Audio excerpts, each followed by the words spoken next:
அனைவருக்கும் வணக்கம். என் பெயர் லேகா ஸ்ரீஹரிணி. நான் 5ஆம் வகுப்பு படித்து வருகிறேன். திருக்குறள் அதிகாரம் 3. நீத்தார் பெருமை. ஒழுக்கத்து நீத்தார் பெருமை விழுப்பத்து வேண்டும் பனுவல் துணிவு. துறந்தார் பெருமை துணைக்கூறின் மையத்து இறந்தாரே எண்ணிக் கொண்டற்று. இருமை வகை தெரிந்து ஈண்டு அறம் பூண்டார் பெருமை பிறங்கிற்று உலகு. உளனெனும் தோற்றினான் ஓரைந்தும் காப்பான் பரனெனும் வைப்பிற்கு ஓர்வித்து.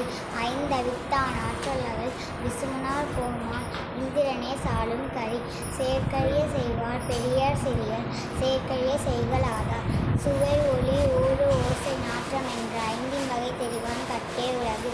நிறைமொழி மாந்தர் பெருமை நிலத்து மறைமொழி காட்டிவிடும். குணமென்னும் குன்று ஏறி நின்றார் வெகுளி கணமேயும் காத்தல் அரிது. அந்தணர் என்போர் அறவோர் மற்றொரு இருக்கும் செந்தன்மை பூண்டொழுகலான். நன்றி.